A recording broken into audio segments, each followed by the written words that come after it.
നൃത്തം പഠിപ്പിക്കാൻ ചിലർ എൻ്റെ അടുത്ത് അന്വേഷിക്കാറുണ്ട് ഏത് സമയത്താണ് കുട്ടിയെ ചേർക്കേണ്ടതെന്ന് ചോദിച്ചിട്ട്.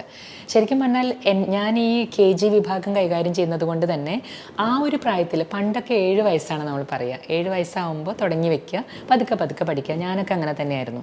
പക്ഷേ ഇപ്പോൾ കാലം പോകും തോറും കുട്ടികൾ മാറി വരികയാണ്. ഇപ്പോഴത്തെ തലമുറയും വേറെയാണ്. അവരെല്ലാം എല്ലാത്തിലും തിരക്കാണ്. അവർക്ക് അതിനുള്ള കഴിവുമുണ്ട്. അതുകൊണ്ട് തന്നെ ആ ഒരു LKG വിഭാഗം ഉണ്ടല്ലോ, ഞാൻ എൻ്റെ ക്ലാസ്സിൽ സ്കൂളിൽ പഠിപ്പിക്കുമ്പോൾ UKG വന്നിരുന്ന സമയം, അതായത് 5 വയസ്സുകാർ, ആ സമയത്താണ് ഞാനിവിടെ ക്ലാസ്സിന് തുടങ്ങി അവരെ എടുത്തിരുന്നത്. ആ സമയത്ത് അതായത് ജൂണിൽ ക്ലാസ് തുടങ്ങിക്കഴിഞ്ഞാൽ, സ്കൂൾ തുടങ്ങിക്കഴിഞ്ഞാൽ ജൂൺ, ജൂലൈ, ഓഗസ്റ്റ്, സെപ്റ്റംബർ കഴിഞ്ഞിട്ട് ഒക്ടോബറിൽ ആ പൂജ വെപ്പുണ്ടല്ലോ, ആ വിജയദശമി സമയത്താണ് ഞാൻ ഡാൻസിന് വരാനായിട്ട് പറയാറ്. പക്ഷെ പിന്നെ ഒരു 2 കൊല്ലം കഴിയുമ്പോൾ എനിക്ക് തോന്നി എന്തുകൊണ്ട് LKG കുട്ടികൾ സ്കൂളിൽ ചെയ്യുന്നുണ്ട്, നമ്മളോരോ കുഞ്ഞു കുഞ്ഞു പ്രോഗ്രാമുകൾക്ക് എടുക്കുമ്പോൾ അവർക്ക് അറിയാം അവർ കളിക്കാൻ. അപ്പോൾ അതുകൊണ്ട് ഞാൻ LKG തന്നെ ഇപ്പോൾ എടുക്കുന്നുണ്ട്, അതായത് 4 വയസ്സ്.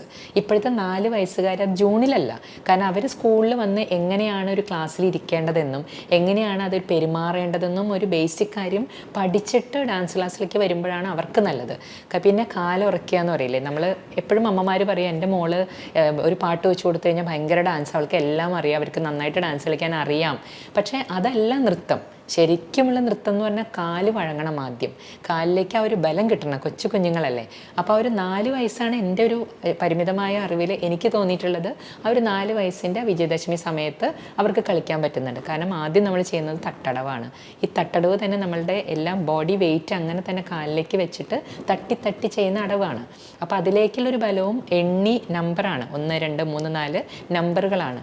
അങ്ങനെ എണ്ണാനുള്ളൊരു അറിവും കൂടി ഉണ്ടെങ്കിലേ നമുക്കത് പഠിപ്പിക്കാൻ പറ്റുള്ളൂ. അപ്പോൾ അതുകൊണ്ട് അതിന് മുമ്പേ വരുന്ന കുട്ടികളുണ്ട് എനിക്ക്. അവരോട് ഞാൻ പറയും സ്കൂളിൽ ചേർക്കൂ, LKG വരട്ടെ, ആ പൂജ വെപ്പിൻ്റെ സമയത്ത് വന്നാൽ മതി എന്ന് പറഞ്ഞിട്ട് വിടാറുണ്ട്. അങ്ങനെയുള്ളവരാണ് പിന്നെ ആ സമയത്ത് വന്ന് ജോയിൻ ചെയ്യുന്നതും ഞാൻ പഠിപ്പിക്കുന്നതും. ഇത് പഠിപ്പിന് ഒരു പ്രായം ഇല്ലേ, ഇതൊരു തുടക്കം മാത്രമാണ്.